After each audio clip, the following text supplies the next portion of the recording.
El mandatario de Estados Unidos tiene previsto ofrecer este martes un anuncio relevante luego de mantener una nueva reunión con su gabinete. De acuerdo con fuentes oficiales, se espera que el presidente aborde la situación en Venezuela, tema central del encuentro que sostuvo el lunes junto a altos cargos de su administración y del equipo de seguridad nacional, en medio de un contexto marcado por tensiones diplomáticas con el gobierno de Nicolás Maduro. Important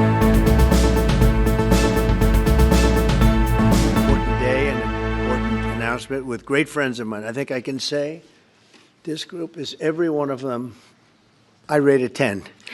I can't always say that, even if they're Republicans, and these are Republicans, great Republicans. I want to thank you all for being here for this important announcement, 7 years in the making. As you know, this has been going on for a long period of time, and I am thrilled to report that the U.S. Space Command headquarters will move to the beautiful locale of a place called Huntsville, Alabama, forever to be known from this point forward as Rocket City.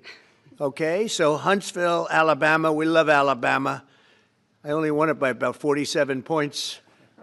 I don't think that influenced my decision, though, right? That didn't, right?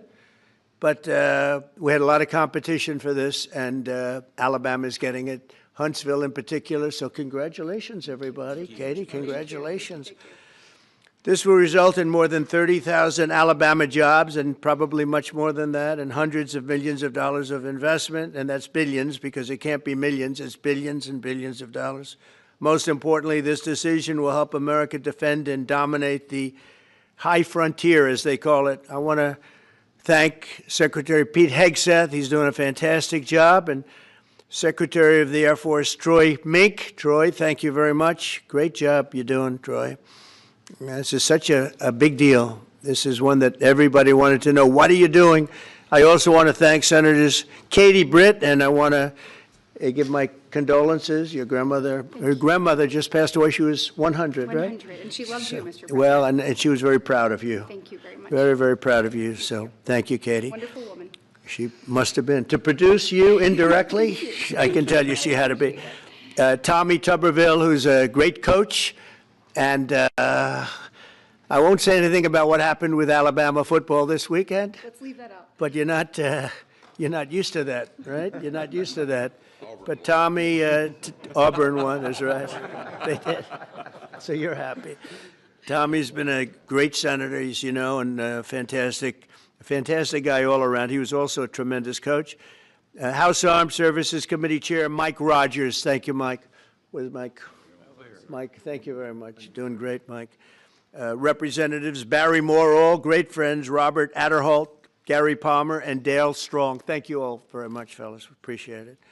In my first term, I created a thing called Space Force, so important. You know, we were losing the race in space very badly to China and to Russia, and now we're far and away #1 in space, and reestablished SpaceCom with a mission to protect American space assets and detect any threat to our homeland. We initially selected Huntsville for the SpaceCom headquarters, yet those plans were wrongfully obstructed by the Biden administration. And as you know, they moved them to a different locale. And today we're moving forward with what we want to do and the place that we want to have this. And this will be there for hopefully hundreds of years. That's where it's going to be. I will say I want to thank Colorado. The problem I have with Colorado, one of the big problems, they do mail-in voting. They went to all mail-in voting. So they have automatically crooked elections. And we can't have that. When a state is for mail-in voting, that means they want dishonest elections because that's what that means. So that played a big factor also.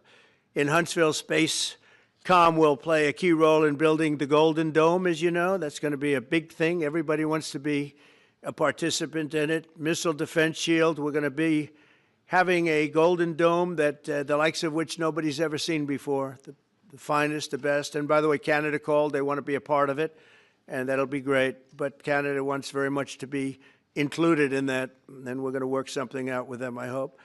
It will also ensure that our technological capabilities, of which we're way ahead of anybody else, there's nobody close, remain unmatched long into the future. So I'd like to ask Secretary Hegseth to say a few words. He was very much a part of it.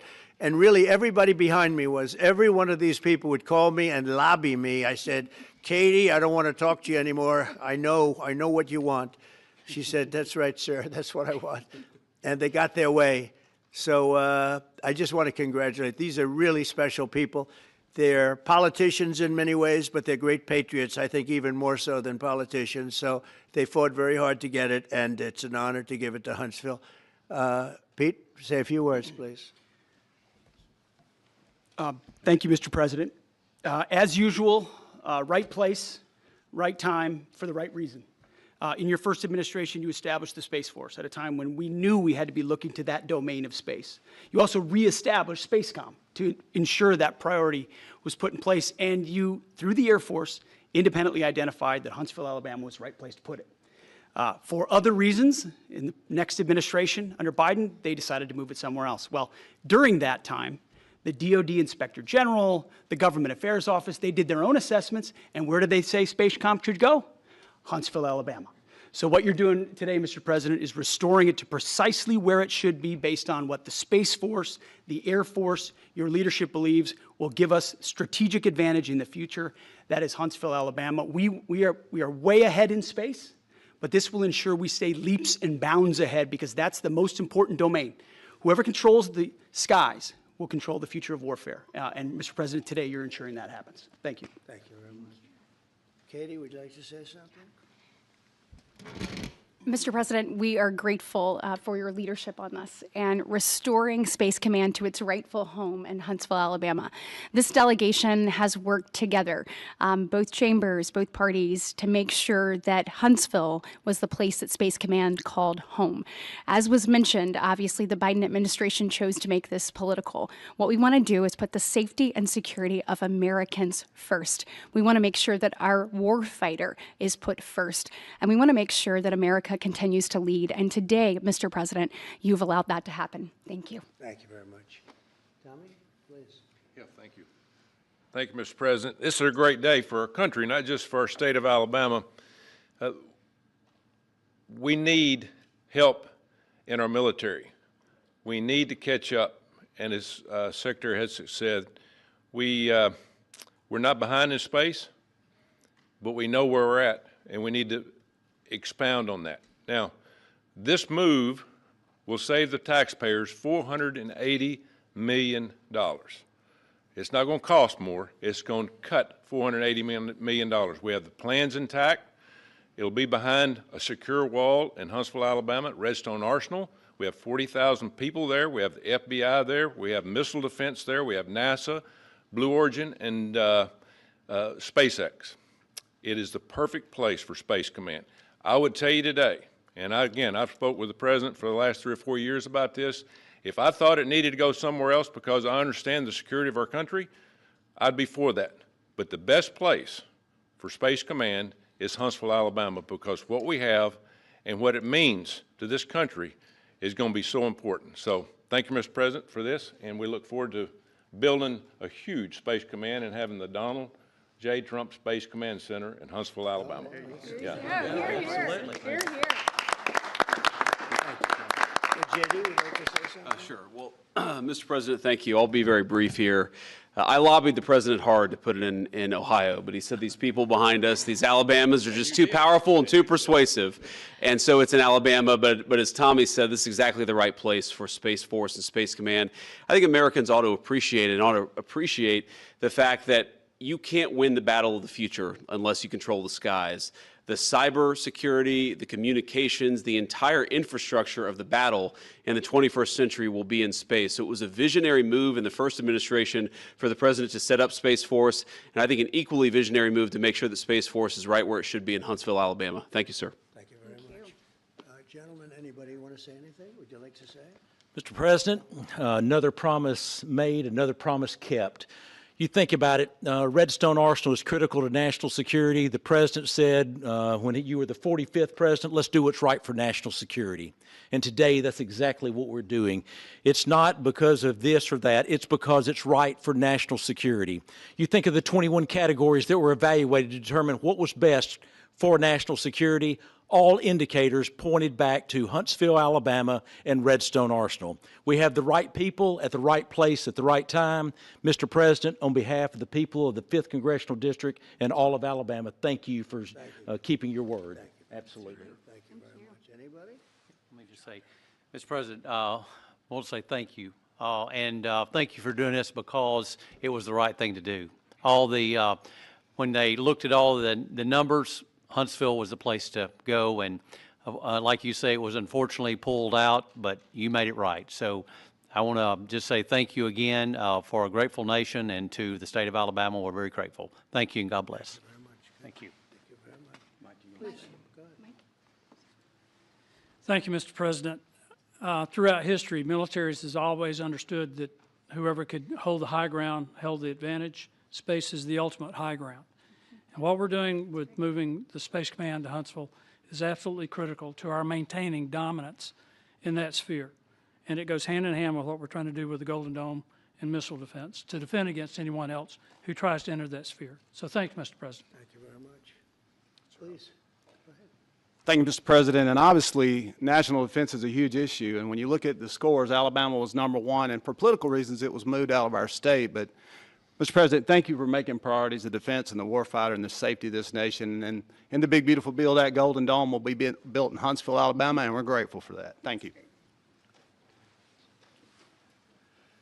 Listen, as chairman of the Armed Services Committee, I care very much about what's most important for our national security. And the president held a nationwide competition to determine where we should have this command. If y'all remember, at the end of that competition, where Alabama came in first, there was a lot of complaints from the other states who did not place well. He said, we'll do it over with new criteria to accommodate your concerns. Alabama came in first in that second competition. His Secretary of the Air Force reviewed the results, said it was fair, and the president named Huntsville. It was the Biden administration that decided to make it political, even though his own Secretary of the Air Force said it was a fair competition and it should be in Huntsville. So I want you to know I appreciate this president standing up and being strong and saying he's going to make this right and put it where it rightfully belongs, and that's Huntsville, Alabama. Thank you very much. Good job. Appreciate it. So thank you all very much. You are going to leave me alone now? You're not going to call me anymore and talk about this subject, right? You promise? They'll start something else. But I just want to congratulate you. It's a very big deal. When you come out and when you leave the room, you'll see that we just, over the last few minutes, literally shot out a boat, a drug-carrying boat, a lot of drugs in that boat. And you'll be seeing that and you'll be reading about that. It just happened moments ago, and our great general, head of the Joint Chiefs of Staff, who's been so incredible, including what took place in Iran, knocking out potential nuclear power for a long time to come. I think within a month they would have had it if we didn't do what we did. But he gave us a little bit of a briefing, and you'll see. And there's more where that came from. We have a lot of drugs pouring into our country, coming in for a long time. And we just, these came out of Venezuela and coming out very heavily from Venezuela. A lot of things are coming out of Venezuela. So we took it out, and you'll get to see that after this meeting is over. Do you have any questions, please? Yeah, please. Thank you, Mr. President. Senator Tuberville talked about the cost savings associated with this announcement. Can you talk about the strategic benefits by having Space Force Command headquartered in Huntsville? Well, it just works because we have so much else there. And having a central, you could call it a central command, but it really is a command station. Also, even locationally, where it is, and when you think about flying distances, if you can save a half an hour as fast as some of these planes go and things go, and even the rockets go, if you can save by having the best location. So we went out, as you know, to experts, and we had 3 different 4 different groups of experts. They all said this was the best location. I also loved it from the standpoint, I know the people of Alabama, they are great people, work hard, and there's no games, and they're very proud of it. And I would say they fought harder for it than anybody else also. A lot of states, 5 states really wanted it, but they wanted it more. And I kid you not when I say that these people, they spoke to me a lot. That's all they wanted to talk about. They didn't want to talk about the weather. They only wanted to talk about moving to this location, moving to Alabama, Huntsville in particular. So we're honored to do it. They really wanted it badly, and they got it. Peter? President Trump, something completely different, but about a big viral social media trend over the weekend. How did you find out over the weekend that you were dead? You see that? No. People didn't see you for a couple days. 1.3 million user engagements as of Saturday morning about your demise. Really? I didn't see that? You know, I have heard, it's sort of crazy, but last week I did numerous news conferences, all successful. They went very well, like this is going very well. And then I didn't do any for 2 days, and they said, there must be something wrong with him. Biden wouldn't do them for months. You wouldn't see him. And nobody ever said there was ever anything wrong with him, and we know he wasn't in the greatest of shape. No, I heard that. I get reports. Now, you knew I did an interview that lasted for about an hour and a half with somebody, and everybody saw that was on one of your competitors. I did numerous shows and also did a number of truths, long truths, and I think pretty poignant truths. No, I was very active over the weekend. They also knew I went out to visit some people at the club that I own, pretty nearby on the Potomac River. And no, I've been very active actually over the weekend. I didn't hear that one. That's pretty serious stuff. Well, it's fake news. You know, it's just it's so fake. That's why the media has so little credibility. I knew they were saying, like, is he okay? How's he feeling? What's wrong? I said, I just left. And it's also sort of a longer weekend, you know, it's Labor Day weekend. So I would say a lot of people, no, I was very active this Labor Day. I had heard that, but I didn't hear it to that extent. Go ahead, Peter. We know that this country has a huge problem with school shootings. You've said that you're open to sending the National Guard pretty much anywhere. Would you ever consider sending an armed National Guardsman to every school? Well, we have a big problem with school shooting, but we also have thousands and thousands of schools that run perfectly. You know, they talk about you can do things construction-wise, and that's really, I think nobody knows more about construction than me. You can build the construction doors. You can build what they call safety doors, where they lock on the outside, the inside, and every place else. Well, but if one of these lunatics happens to get through, then the police can't get in. Then they're looking for keys all over the place, and it takes a lot of disadvantages to doing, you know, spending billions and billions of dollars and actually making it safer in some way for some of these lunatics that we're dealing with. But I don't think so. I've thrown out the concept. We have great teachers that love our children. The parents love the children. Teachers love the children too. And if you took a small percentage of those teachers that were in the military, that were distinguished in the military, that were in the National Guard, et cetera, and you let them carry, that's something that a lot of people like. I sort of liked it. It'd have to be studied, but they're trained. They know about weapons. You can't do it with every teacher because most teachers don't know, and you know. But I always thought that would be an alternative. But it just we've had a lot of instances. Other countries have also. They have different kinds of problems than we have, but we do have. There's something going on. And it's a bad thing. Yes, please. Have you spoken with President Putin in the past week? Have you spoken with President Putin in the past week? Yeah, I don't want to.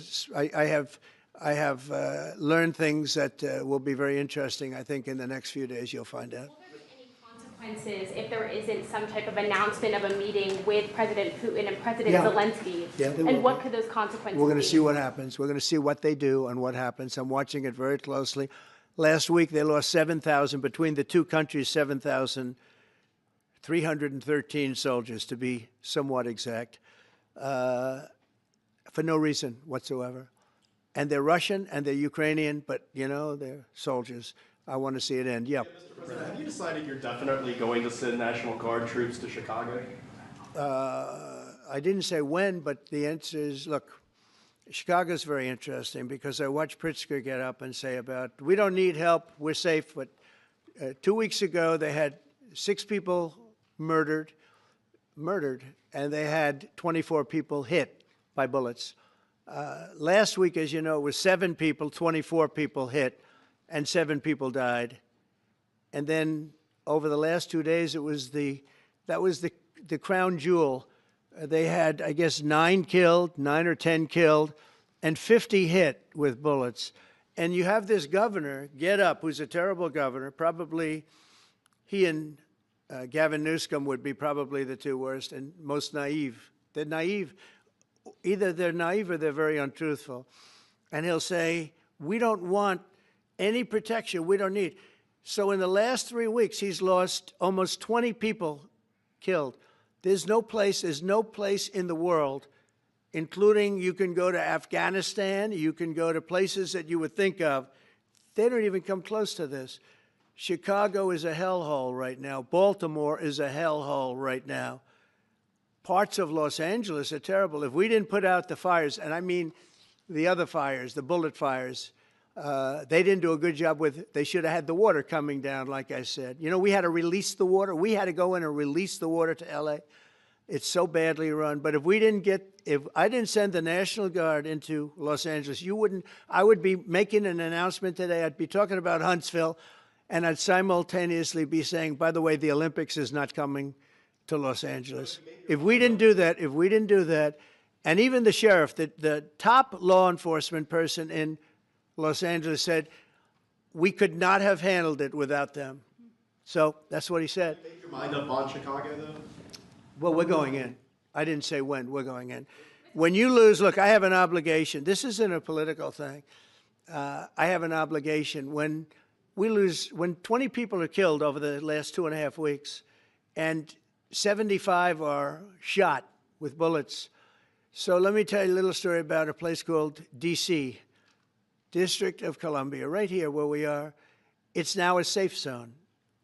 We have no crime.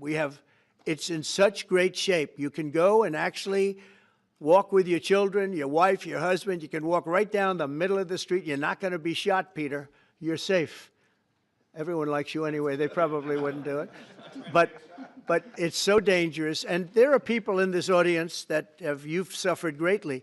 There are people in this audience that have been mugged and hurt badly, and they don't want to talk about it. Maybe you were very brave in talking about it. You made quite an impression on a lot of people. I appreciate it. But there were other people in this room that have been hurt very badly just walking down the street in D.C. Washington, D.C. is a safe zone right now. It's a safe city. The restaurants are open. They're booming. You can't get a restaurant. New restaurants are announcing that they're going to be open. This took place in 12 days. Now, it's 15 days, but 3 days ago, it became what's known as a safe zone. It's a safe city. And this city was really bad, really, really bad. We took 1,600 people out, hardcore criminals that will not be coming back anytime soon. And we're very proud of it. You know, to have our nation's capital lose every week. You know, it was like years, many years, where every single week, somebody was killed for many, many, many consecutive weeks. This went on for years. And then we had, last week it was announced that nobody was killed last week. And I made that announcement in front of a very distinguished leader of a country. And I'm saying proudly, ladies and gentlemen, nobody was killed in Washington, D.C. this week. He looked at me like, what's that all about? I say, yeah, we have a little bit of a crime problem. And we don't have a crime problem in Washington anymore. And the mayor has been very helpful, and the police commission has been very helpful, and it's been a great team. And I would love to have Governor Pritzker call me. I'd gain respect for him and say, we do have a problem, and we'd love you to send in the troops, because you know what? The people, they have to be protected. I saw today on one of your networks, not a friendly network, except really the opposite, I would say, very unfriendly network. And they interviewed about 12 people on this morning. Most of them were African American, they were black. And they were saying, please, please, please let the president sending, these were people from Chicago. Please, we need help. We need help. We can't walk outside. We're petrified. If the governor of Illinois would call me up, I would love to do it. Now, we're going to do it anyway. We have the right to do it because I have an obligation to protect this country. And that includes Baltimore. I saw where Governor Moore was asking me to take a walk down the street of Baltimore. Well, Baltimore is a very unsafe place. It's rated number 4 in the city, one of the most unsafe places anywhere in the world. But, you know, we took care. This was a beautiful thing that happened in Washington because we showed that it could be done. And this wasn't just sending big, strong guys, and they are big and they are strong. You know, we had a great decision from the Supreme Court that had to do with sort of talent. It had to do with you are put down based on merit. You can hire based on merit. So merit for a soldier or for a policeman is strong, physically fit, something, you know, having a certain ability, not a person that is woke and got the job through woke, but wasn't strong enough to lift a gun out of the holster, et cetera, et cetera. No, I looked at the police. As you know, last week I went over, we had a meeting with, there had to be 300 people, and they were all very impressive looking. And when the bad guys see them, they're not going to do a thing. And so I'm very proud of Washington. It serves as a template, and we're going to do it elsewhere. But Chicago is certainly going to be high. I would love to have him call. I would love the governor of Illinois. I'd be honored to take his call. All he has to do is say, sir, we need help. It's out of control. And everyone knows it is. He's not kidding anyone. I would love to have, I would say, Governor Moore call, because I watched him over the weekend trying to explain that Baltimore, what they need is housing. No, they don't need housing. They need to get rid of the criminals. These are hardcore criminals. You know, we took many people off the streets of Washington, D.C. They're hardcore. They're not going to be good. In 10 years, in 20 years, in 2 years, they're going to be criminals. They were born to be criminals, frankly. They were born to be criminals, and they're tough and mean, and they'll cut your throat, and they won't even think about it the next day. They won't even remember that they did it. And we're not going to have those people. Washington, D.C. is now a safe zone. It's a safe place. And you can walk, Katie, you can walk right down the street with, by the way, one of the biggest human beings I've ever seen, which is her husband. He was a football player for like 11 years in the NFL. He's a big person. But big doesn't mean anything when they have guns and when they have knives and everything else that they have, right? But you can walk right down the street, even by yourself, and you're totally safe. Washington, D.C. is a great thing. Yes, ma'am, please. Mr. President, as you're calling on Democratic leaders across the country to work with you on crime, do you see your efforts here in D.C., including, for example, working with Mayor Bowser here as a model for bringing more bipartisanship in matters not only with crime, but also issues that matter to everyday American people's lives? So Mayor Bowser's been great. She could have taken the thing, oh, well, and then after I clean it up, they'll take credit for it. You know what they do is they take credit. Like, we cleaned up Los Angeles. We did a great job there. And it was overwhelming what was going on. And again, the police chief made a statement that we could not have done, there's no way they could handle it. You saw what was happening out there. It was going to be a disaster. We stopped it cold.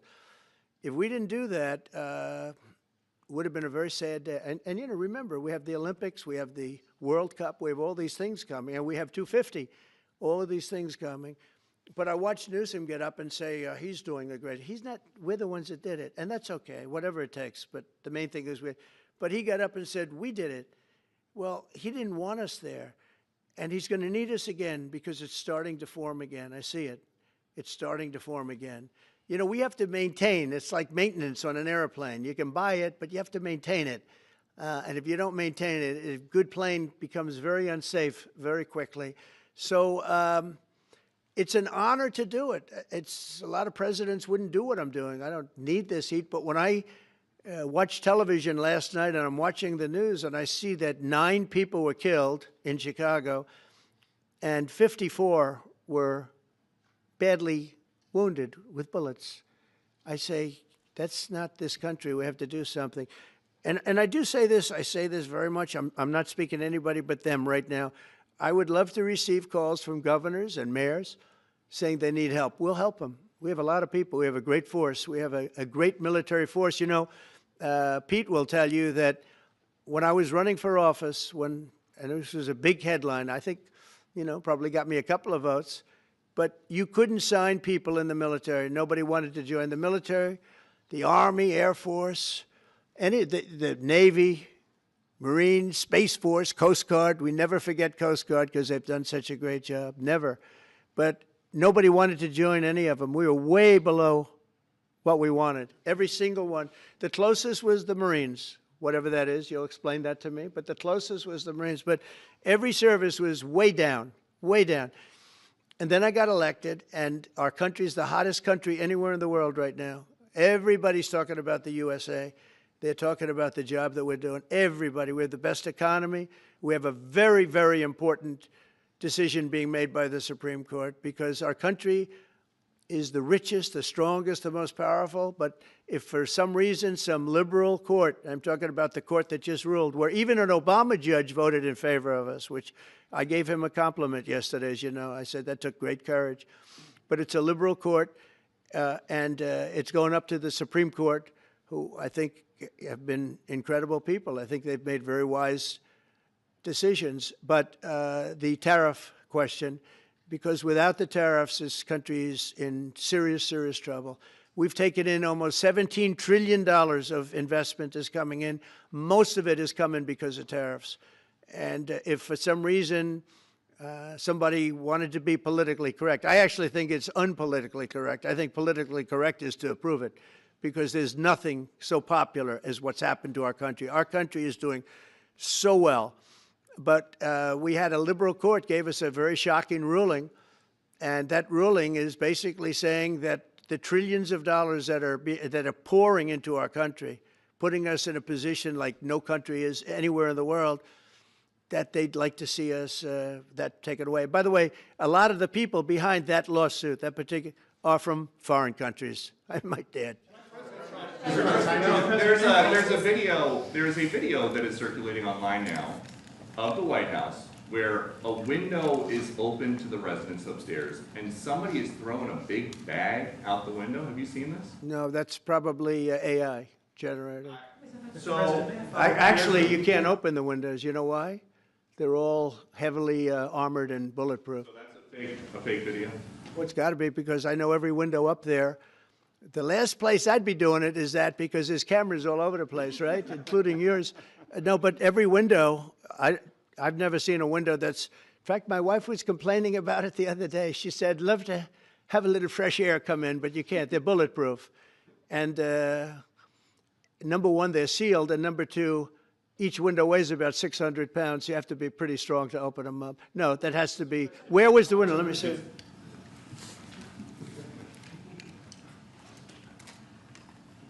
Maybe from the renovations? Which is the window? It looks like this is on the 15th Street side, I think. Yeah. So right here. Yeah, those windows are sealed. Those windows are they're all sealed. You can't open them.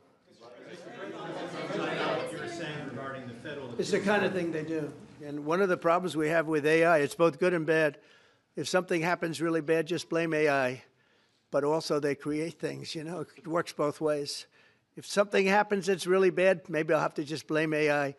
But there's truth to it because I see so many phony things. I saw something as I was growing up from the time I was a baby till now. I said, who did that?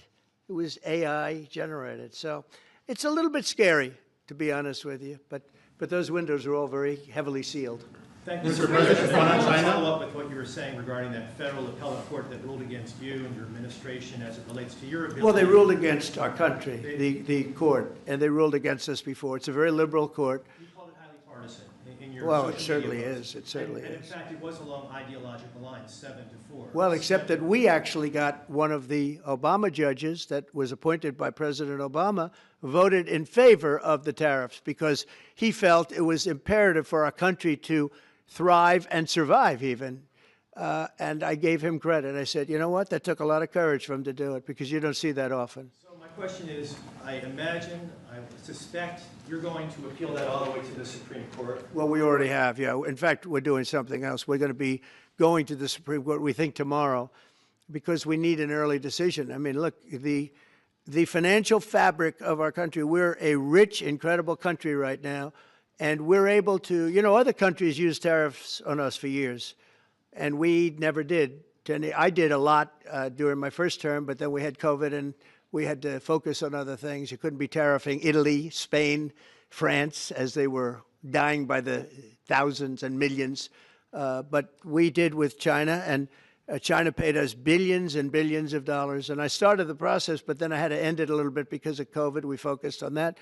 But no, it's a very important decision. And frankly, if they make the wrong decision, it would be a devastation for our country. We've taken in trillions of dollars. And by the way, all these countries signed agreements, as an example. They're all happy. Everybody's happy. But some whack job put in a lawsuit. It went before a very liberal court, and the liberal court ruled, it was 11, they ruled 7-4, with one of the most liberal of them all voting in our favor because they're patriots. I think I give tremendous credit to that judge. And now it's going to the Supreme Court. Now we're going to be asking for early admittance. We're going tomorrow, and we're going to ask for an expedited ruling because, you know, when you look at the stock market's down today, the stock market's down because of that, because the stock market needs the tariffs. They want the tariffs. If you look at AI, all of those, you know, all of that money that's going to be invested, trillions and trillions of dollars, the biggest thing, bigger than the internet, I suspect. It's the internet plus 3 or 4 other things combined. We are leading very substantially with AI. We're leading because of tariffs. We're leading because of talent, and this is where they'd like to be. But without the tariffs, we wouldn't have a chance because we wouldn't be able to protect those investments of the companies coming in. So if you took away tariffs, we could end up being a third world country. That's how big the ruling. So we're asking for an expedited ruling. As a backstop to that, President, you have a Republican-controlled Congress. You control the House. You control the Senate. Yeah, but we don't have 60 votes. We don't have 60 votes. I'd love to do that. Oh, if we had 60 senators, if we got the 60 votes, we would get them. But we need 60 votes, and we need, you know, a certain number in the House. I think we'd get, I don't know, we have about 5 of them here. Would everybody agree with me on tariffs? Without tariffs, we're a different country. We have taken in so much money. And here's the thing. We signed a deal with Japan. They're paying us hundreds of billions of dollars. We signed a deal with South Korea. We signed a deal with the European Union. We signed a deal with Europe. And those countries are paying us $950 billion. And they're happy about it. They're okay. As one of them said, it's amazing that we got away with it so long. One of my friends, a leader of one of the countries, and they're fine with it. They all signed. If that ruling ever went against us, I guess we'd have to give back hundreds of billions. We would have to give trillions and trillions of dollars back to countries that have been ripping us off for the last 35 years. And I can't imagine it happening. On a legal basis, they have no legal basis whatsoever. But on a common sense basis, it would destroy America. Okay. You talked about controlling the sky. On Sunday, the satellite signal of Ursula von der Leyen's plane was alleged. With Ursula? Well, she had an interesting event. She's a tremendous woman. And so what are you asking me about her? NATO is concerned about it, about this. Sure, NATO is concerned about it. Well, nobody knows where it came from, but they did take away her ability to use a phone. You know? Sometimes that's a good thing. Sometimes that could happen to me. I'd be very happy. Mr. President, reducing the tariffs on India from 50%. What does that mean? Are you considering taking away some of the tariffs that you've imposed on India? No, we get along with India very well. But India has, you have to understand, for many years it was a one-sided relationship. Only now since I came along, and because of the power that we have with tariffs, India was charging us tremendous tariffs, about the highest in the world. They were about the highest in the world, number one. And we, therefore, weren't doing much business with India, but they were doing business with us because we weren't charging them. Foolishly, we weren't charging them. So they would send in massive, you know, everything they made, they'd send it in, pour it into our country. Therefore, it wouldn't be made here, which is a negative. But we would not send in anything because they were charging us 100% tariffs. And, I'll give you an example, Harley-Davidson. Harley-Davidson couldn't sell into India. There was a 200% tariff on a motorcycle. So what happens? Harley-Davidson went to India and built a motorcycle plant. And now they don't have to pay tariffs. Same thing as us. So what we're doing is literally thousands of companies are coming into the U.S., car companies, AI, but, more traditionally, car companies. We have so many car company factories under construction or being designed right now. And they're coming from China, they're coming from Mexico, I must tell you, and they're coming from Canada, a lot of them coming from Canada. But they're coming into our country because they want to build here. And they want to build here for two reasons. Number one, they'd like to be here. And number two, the tariffs are protecting them. And number three, they want to avoid paying tariffs. When they build their cars here, they don't have any tariffs to pay. When you build here, you don't have any tariffs. Mr. President, Go ahead, in please. light of the Minnesota shooting last week, the Department of Homeland Security is now awarding more than $100 million to hundreds of faith organizations across the country to help them ramp up security. What's your vision for further protecting religious liberty across the country amid incidents of threats and So violence? religious liberty is so important, and we're talking about every religion now, and we're doing things on that nobody else has ever done, and we're going to be having a big announcement in about 2 weeks on that question. Yeah, please. On Space Command, sir, are you concerned that people may not be willing to relocate from Colorado to Alabama? No, I'm not worried. It will get somebody else. The problem with Colorado is they have a very corrupt voting system. Look, I have so many friends in Colorado. Anytime you have mail-in voting, you have corrupt elections. Very simple. It's very simple. Even Jimmy Carter said it with his commission. They set up a commission with him and Scoop Jackson and some people, highly regarded people. And they said the finding was, if you have mail-in voting, you will have corrupt elections. Well, your radical left governor decided that he was going to have all mail-in voting in Colorado. Once you have all mail-in voting, and for whatever reason, the Democrats cheat. And they cheat like, they're not stupid. That's the only thing. They're no good on policy. They're no good on management. They're no good at government. But they're great at cheating. And they stick together, too. I give them credit for sticking together. Please. Obviously, this is a big win for national security, moving this to Alabama. We've all can agree with that. Big. Is there any idea of the economic impact this has on the state and on that local area? Katie, do you want to answer that? Look, go ahead. Please go. This is going to be tremendous. The state of Alabama, what we've seen through this process is the worst of Washington. We've seen politics get in the way of what is best for the warfighter, what's best for national security. And the state of Alabama is about to show the country the best among us. So we know the economic impact is going to be tremendous. There at Redstone Arsenal, we're proud to house everything from the FBI to headquarters there for material command to a number of things. We obviously have NASA with Marshall Space Flight Center, and so this naturally fits within. When you look at the decision matrix that they placed in front of us, that's why we ranked so high, is because we have the resources necessary and the ability to build out quickly to meet the needs in front of us. As far as economic impact, it would be tremendous. Does anybody have an exact number? 1,600 jobs. 3,000 spinoff. With 3,000 spinoff. Look at this. This is teamwork right here. So we are really proud, and the people of Alabama are ready to get to work. And I've got a housing question, if you could, just for a second, Mr. Yeah, President. please. Owning a home and going about the American dream seems like it's out of touch for a lot of Americans. Just recently, you pushed out a statement about addressing an emergency housing situation. That's right. We're thinking about doing that. Yeah, can you just... Well, we need a little help from the Fed. We have a man named Jerome Too Late Powell. You probably heard of him. He's too late. He's way too late. And the economy is so strong that it's pushing through that. Normally, it would have been much tougher, but we're doing so well that we're pushing through it. But it makes it very hard for people to get mortgages because too late is too late. Very simple. He's too late. And probably political, whatever. He wasn't too late before the election. Before the election, he was cutting rates, right? Because he was hoping that, I guess, Biden would get in or that Kamala would. He was a big Biden guy. Explain that one. And then he was a Kamala person. But he was hoping, I guess, she'd she'd win, I guess. I don't know. It didn't work out too well.